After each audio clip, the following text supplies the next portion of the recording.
Ayun, ako eto guys, iinit ulo ng mga DDS dito. 'Di ba pinagmumukha nila sa ating Pangulo lagi na walang ginagawa. So ito ho, binuking, no, ni Senador Rapi Tulfo ang ating Pangulong Bongbong Marcos. Kung wala po ba itong ginagawa sa bansa o meron, at kung ano ang mga problema na minana niya sa mga nagdaang administrasyon. Ako, ito ho ang iiyak ko ang mga DDs dito ko kapag napanood nila ito. Kasi hindi ho nila ito matanggap. At talagang sa panahon no ng ating Pangulong Bongbong Marcos, sa panahon lang ni PBBM talaga, na isa kakatuparan itong mga proyekto. No? Mabilis ang paggawa ng mga proyekto at maraming nagagawa dito sa bansa ang ating Pangulong Bongbong Marcos. So yan ho ang ibinulgar ni Senador Rapi Tulfo na siya namang iiyak ho ang mga DDS. O ito, pakinggan nyo to. Of course, babanggitin ng PBBM yung kanyang accomplishment, kaya sa nakita ko, marami na siya nagawa. O, di ba?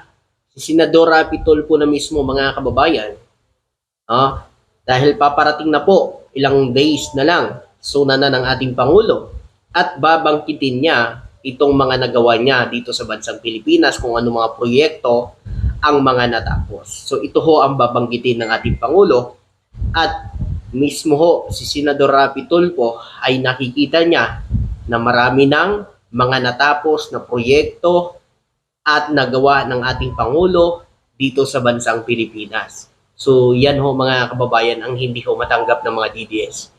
Kasi kung sasabihin nyo, i-depict niya si Senador Rapi Tulfo, ano? Diba? Kasi, ayan mismo si Senador Rapi Tulfo mismo nagsabi niyan. Ibig sabihin, no, nakikita ho ang mga proyekto ng administrasyon ngayon na napapakinabangan na ng mga tao. Oh, 'di ba? Tuloy natin. For me, if you ask me, how would I rate him? Kasi marami na tumatawag sa akin at nandito ko mga media. I think he's doing excellent job. Kung consider natin na meron man sa mga minana na mga problema ang previous administration, pero despite that, ang Grabe. Oh, kung meron man sa mga problema sa mga previous administrasyon, minana ng mga problema. Narinig niyo yun, mga DDS? Minana ng mga problema sa mga nagdaang administrasyon. So, yung problema nung nagdaang administrasyon na napunta sa ating Pangulo, BBM, ay sinisisi ninyo. Diba? Kay BBM ninyo sinisisi. Pero hindi nyo man lang naisip nung panahon ng mga nagdaang administrasyon kung ano bang nagawa nila nung panahon nila. Katulad na lang ngayon, nakakaranas po ng matinding pagbaha dito sa Pilipinas, sa Metro Manila. Kung sisisihin lang natin ang Pangulo, paano na lang ho ang mga past administrasyon? Paano na lang si Pinoy, paano si Duterte, na 13,000 ang flood control ni dating Pangulong Duterte. Asa napunta yun? Hahanapin nyo lang ngayon yung 5,500 flood control ng ating Pangulo. Paano na lang yung 13,000 flood control ng dating administrasyon? Asa na yon? Diba? Huwag nyo isisi sa ating Pangulo ang matinding pagbaha dito sa Pilipinas. Ang matinding karanasan natin ngayon sa mga pagbaha tuwing ulan dyan sa Metro Manila. Kasi alam naman natin, isa sanhi sa mga matinding pagbaha talaga ay tayo din ang gumagawa. 'Di ba? Tingnan niyo naman. Pagkatapos ng baha, anong nangyari? Anong lumabas? Puro basura. Puro basura ang nakabalandra dun sa ginawang drainage. 'Di ba? So hindi ho kasalanan ng Pangulo, kundi kasalanan din natin mga Pilipino. Dahil wala tayo sa disiplina. 'Di ba? Kalat dito, tapon doon, 'di ba? Basta't nasa gilid lang kayo ng ilog, gilid kayo ng kanal, tatapon lang ang basura, di man lang naisip ang sanit. Pero kapag bumaha, unang-unang sisihin ang gobyerno. Tama, di ba? Kaya nga sa lahat nating mga kababayan, hindi si PBBM ang may kasalanan kung ano man ang nararanasan natin ngayon. Una-una sa lahat, yan ho, climate change. Ulan, 'di ba? Hindi natin hawak kung gaano kalakas ang bubuhos na ulan galing sa langit. Ay kung alam naman natin, hindi sana sabihin natin kung kaya natin harangin, hindi harangin natin, di ba? Pero hindi natin alam eh.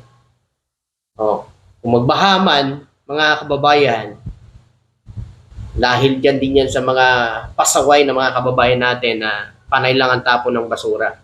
Ngayon, eto, sa panahon ng ating Pangulo, ginagawa niya ng action para maibsan at matugunan ang matinding pagbaha dito sa bansa natin. At yan ay ginagawa pa ng ating Pangulo at tuloy-tuloy yan sa pag-aaral para masolusyonan itong matinding pagbaha dyan sa Metro Manila. Hanggat nandyan ang Pangulo, may posibilidad po yan.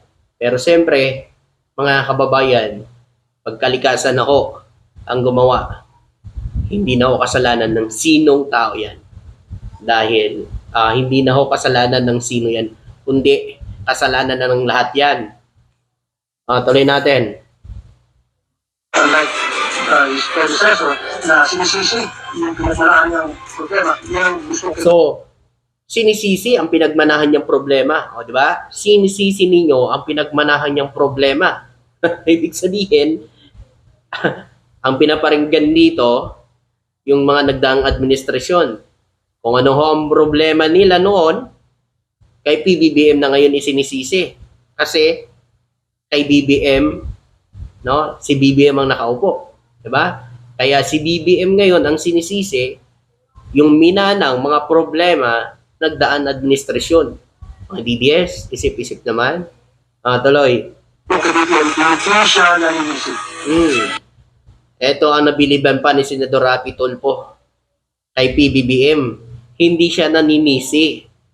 'Di ba? Kahit kailan hindi ho nagsalita ang Pangulo natin na ito, ginawa nila to, hindi nila tinapos, kasalanan nila to, hindi.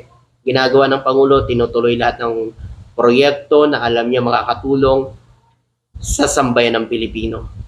Hindi na sinasabi kaya, nagnatay na yung kaya nagkasaroon itong problema yun dahil sa previous administration at previous president. Isa pa ito. It's doing what he thinks is good, best. At ang nakita ko magandang accomplishment niya, marami siyang magandang accomplishment sa mga bansa. And because of that, marami siyang nagdalita na magiging economic partners natin, investors, good. Di ba?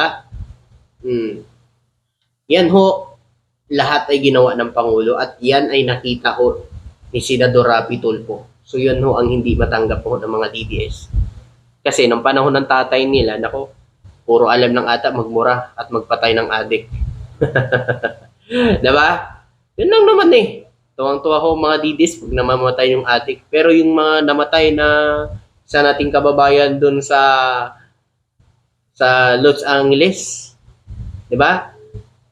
Sinisi nyo kay First Lady, na sinasabi ninyo na namatay daw sa overdose sa cocaine, sabi nyo.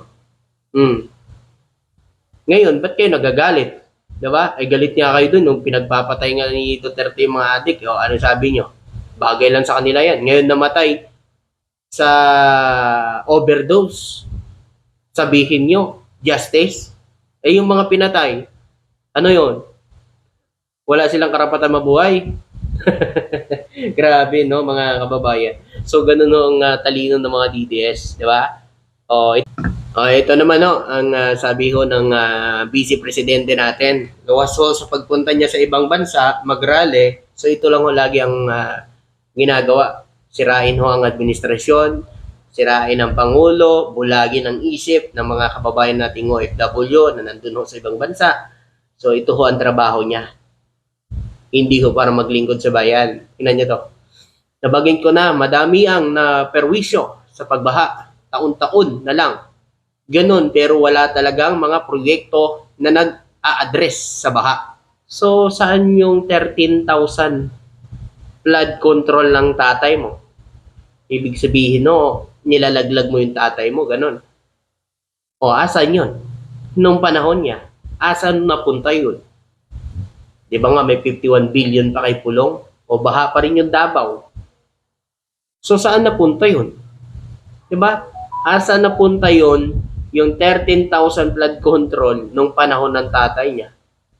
Kung hahanapin lang natin, no, yung 5,500 flood control ng ating Pangulong Bongbong Marcos, at saka yung 13,000 flood control ni Duterte, ibig sabihin, no, meron tayong 18,500 flood control. Asan yun?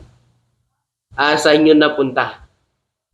Kasi nakikita ko sa administrasyon ni PBBM, ang flood control, meron. Meron sa Bicol, kakatapos lang. 'Di ba? Kakatapos lang sa Bicol. 'Di ba? O ito, ipakita ko sa inyo. O ayan ho, ang nasa baba natin, tatlong flood control project na tapos na sa Bicol. O, ano to? Anong proyekto yan? Ano to, mga kababayan? Hindi ba to proyekto para sa baha? Ha? Mga kababayan? So akala kasi nila, mga kababayan, lahat na ginawang flood control ay sa Luzon lang. 'Di ba? Sa Metro Manila lang. Hindi po, buong Pilipinas kasi yan. Oh, matanong rin natin to, ano ba ginawa ng tatay niya nung panahon niya? 'Di ba? Eh kung nasolusyonan nila dati yan, nung panahon ng tatay niya, eh di sana ngayon walang baha. Kung magaling talaga sila. Ba't ngayon isisi nila sa ating Pangulo matinding pagbaha dito sa bansa natin? Alam naman natin na baha yan, ulan yan. Hindi nating hawak yan. Kung ilang litro, ilang ang ibabagsak ng langit. At minsan, hindi rin natin hawak ang mga tao dahil kulang din sa disiplina. Tapon lang ng tapon ng basura kung saan-saan. Ayan, pag nagbaha, sisi sa gobyerno, di ba? Ang galing. Pati ito, mga kababayan, so ano masasabi nyo dito? Oh, ibig sabihin, inaantay lang natin dumating yung bagyo, yung baha, at maging biktima naman tayo ulit ng baha taon-taon. Oh, 'di ba? Sinabi mo yan taon-taon, ibig sabihin, nung panahon ng tatay nyo, ay wala talaga siyang ginawa. Ay saan ako napunta ang 13,000 na flood control ng tatay niya? 'Di ba? Ang galing natin magsalita, no? Ang galing natin pumuna sa iba, pero hindi natin naisip kung ano ba talaga ang nagawa natin. Diba? Ano ba na talaga ang natulong natin sa bansa? Ha? Pupunahin natin ang nagagawa ng gobyerno pero hindi man lang natin tinitingnan ng ating sarili kung ano na ba ang natutulong natin sa bansang Pilipinas. Ano na ba ang naitutulong natin? Ano na ba ang nagagawa natin? Pero kung ako sa'yo, tumulong ka na lang sa mga nasasalanta ng bagyo. May pasasalamatan pa ang mga tao. So yun ho, maraming salamat. Thank you.